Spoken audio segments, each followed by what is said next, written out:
Bismillahirrahmanirrahim. Today's lecture we will discuss about the ophthalmic artery. Ophthalmic artery. Okay, this is the internal carotid artery and this is the cavernous sinus. Okay, this is internal carotid artery. The internal carotid artery gives rise to ophthalmic artery. Ophthalmic artery is the branch of internal carotid artery in the cavernous sinus. From the cavernous sinus, it enters into the optic canal.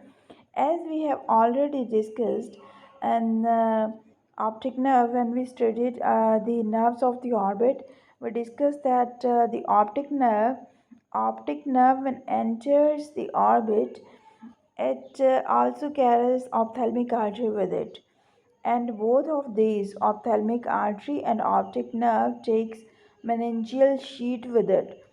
And when it comes to the sclera, here it fuses with the sclera and the meningeal arteries and meningeal layers and the subarachnoid space and the cerebrospinal fluid, all the things are fused over here, so the nerve enters in the sclera. So this is the ophthalmic artery. It is the branch of internal carotid artery. Internal carotid artery has a branch ophthalmic artery which enters the optic canal, and in optic canal it reaches the sclera.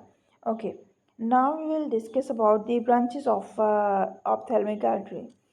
There are not too much branches, just 5 branches. Okay, the first one, the most important, and the first one is this one, is this central artery. This, you can see, this artery is the central artery which is coming and fusing with this sclera. Okay, so this artery is piercing the meningeal layer and it comes out and fuses with the sclera and enters in it, and here it gives rise to many arteries which are end arteries. You understand what is end arteries?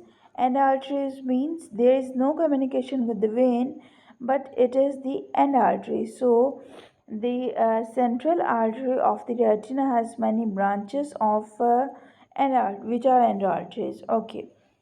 So next are the muscular branches. You can see. Let me tell you. Okay, brush on. Okay.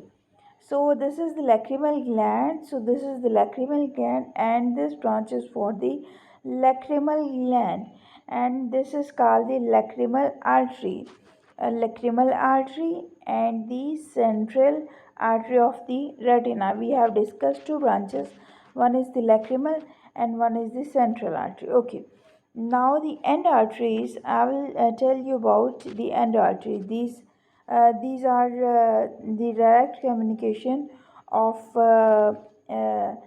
you can say ophthalmic artery, and these are the supratrochlear and supraorbital arteries. This is the supratrochlear and supraorbital arteries. These 2 arteries are also branches of ophthalmic artery. Okay, now I will tell you these are the brush on.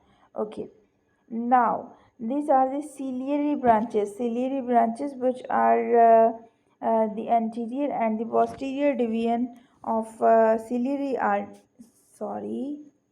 Okay, ciliary arteries are the branches which are the which are supplying communicating with the long ciliary nerve and long short ciliary nerve. We have already discussed short ciliary and long ciliary nerves when we discuss about the nerves of the orbit. Then we start nerves of the orbit, then we discuss the short ciliary and long ciliary nerves. So these arteries are related to that nerves, and we discussed the lacrimal branches and the central retinal branches and supratrochlear, supraorbital, and the ciliary branches. Okay, now I will tell you something about ophthalmic vein. So let me show you another picture. Okay, ophthalmic vein is same like same like ophthalmic artery. So the ophthalmic vein, there is the superior ophthalmic vein and the inferior ophthalmic vein. Both of these veins enter the cavernous sinus. So in the cavernous through the superior orbital fissure. Okay. So I don't think so. Anything else I want to tell you about ophthalmic vein, because it's enough for you. Thank you so much. Allah Hafiz.